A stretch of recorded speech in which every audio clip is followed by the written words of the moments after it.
এই বছর শীতের মধ্যে কিন্তু অনেকগুলো হাঁসের মাংস খাওয়া হয়েছে। শীত কিংবা গরম বা বর্ষা যেটাই হোক, হাঁসের মাংস খেতে কিন্তু সব সময় ভালো লাগে আমার কাছে। আসসালামু আলাইকুম, সবাই কেমন আছো? আশা করি সবাই ভালো আছো। আলহামদুলিল্লাহ আমিও ভালো আছি। কে কোথায় থেকে ভিডিওটা দেখতেছো অবশ্যই কমেন্টে জানাবে। ভালো লাগলে লাইক কমেন্ট শেয়ার করে পাশে থাকবে। কিছুদিন আগে আমার ফুফুর বাড়িতে বেড়াতে গেছি, ওইখানেও কিন্তু অনেকগুলো হাঁস রান্না করছে। ফুফু তো আবার বাড়িতে হাঁস মুরগি ফালে, পাতি হাঁসও ফালে, সাথে আবার চীনা হাঁসও ফালে। আমি যাওয়ার পর তো ফুফু 2 রকমের হাঁসে আমার জন্য রান্না করছে, সাথে তো দেশি মুরগি ছিলই। আর এই তো আজকেও আমি কিন্তু হাঁস রান্না করতেছি। এই সপ্তাহের মধ্যে কিন্তু 3 দিনে হাঁস রান্না করছে, আর 3টা হাঁসই কিন্তু আমাদের পালিত হাঁস। আর আজকেটা রান্না করতেছি আমার ভাইয়ের জন্য। এই তো বাটা মশলা থেকে শুরু করে গুঁড়ো মশলা সবই দিয়ে দিলাম, সাথে তেজপাতা, এলাচ, লবঙ্গ দিয়ে দিলাম, আর সবকিছু দিয়ে ভালো করে হাত দিয়ে মাখিয়ে নিতেছি। হাঁসের মাংসের মধ্যে একটু ঝাল বেশি না হলে আবার খেতে ভালো লাগে না।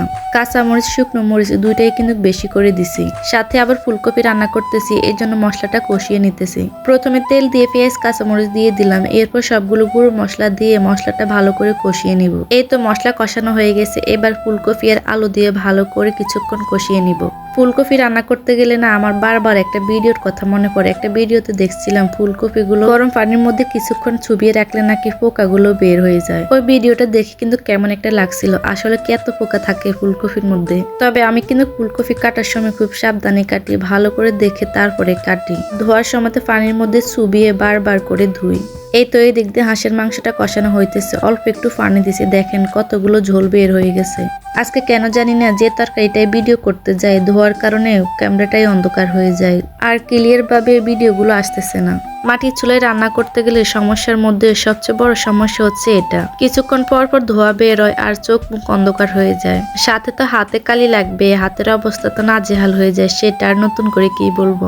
আমার আম্মু কিন্তু হাঁস মুরগি পালে ঠিক আছে, তবে কখনোই নিজে একা হাঁস মুরগিগুলো খাবে না। হয়তো মেহমান আসলে রান্না করবে, না হলে আমরা ভাই বোন 3 জন একসাথে হলে রান্না করবে। এই যে হাঁসগুলো রান্না করছে, আম্মু চাইলেও কিন্তু যখন কেউ ছিল না তখন রান্না করে খেতে পারতো, কিন্তু না, আম্মু সেটা কখনোই করবে না। সবাই যখন একসাথে হবে তখনই রান্না করবে, আর এটা আজকালকার স্বভাব না আম্মুর সব সময়ের। আর এই তো হাঁসের মাংস কষানো হয়ে গেছে, এবার ঝোলের পানি দিয়ে দিলাম।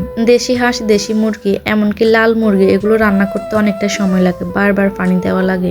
মাঝে মধ্যে কিন্তু খুবই বিরক্ত লাগে যখন সবগুলো তরকারি হয়ে যায়, শুধু একটা তরকারি থেকে যায়। এই দিক দিয়ে দেখেন আমার ছোট ফুফু আর আমার ছোট বোন দুজনে মিলে বানানি বানাবে। আর দেখেন কত বড় একটা বল নিচে, এক বল বানানি বানাইতেছে। মানুষ বেশি যেহেতু, মানুষ বেশি হলে যেরকম সবাই মিলে আনন্দ করা যায়, আবার অসুবিধাও আছে, যে কোনো জিনিস একটু বেশি করে করতে হয়। এই তো বানানির মধ্যে টমেটো, মরচি, মূলা, সাথে চালতা, ধনিয়া পাতাও দিছে সাথে, আবার তো ঘরের আচার আছে। আচার ছাড়া তো যে কোনো বানানি বানালে ভালো লাগে না। আর আমার বোন আসলে তো সব সময় একদিন না একদিন হলেও বানানি বানাবে আর আচারের বয়মগুলো শেষ করে যাবে। আর এই তো বানানি বানানো হয়ে গেছে, এখানে আমাদের 3 জনের জন্য দিয়ে গেছে। এতগুলো বানানির মধ্যে দেখেন এটুকুই ভাগে পাইছি। কারো যদি বানানিগুলো দেখে খাইতে মন চায় বা জিভে পানি চলে আসে, এর জন্য কিন্তু আমি দায়ী না। এই তো এইদিকে আমার রান্না বান্না প্রায় শেষের দিকে। ফ্রিজে কিছু সিদ্ধ করা বুট ছিল, আর এগুলো ভেজে নিতেছি। সবাই ভালো থেকো, সুস্থ থেকো। ভিডিওটা ভালো লাগলে লাইক কমেন্ট শেয়ার করে পাশে থেকো। আল্লাহ হাফেজ।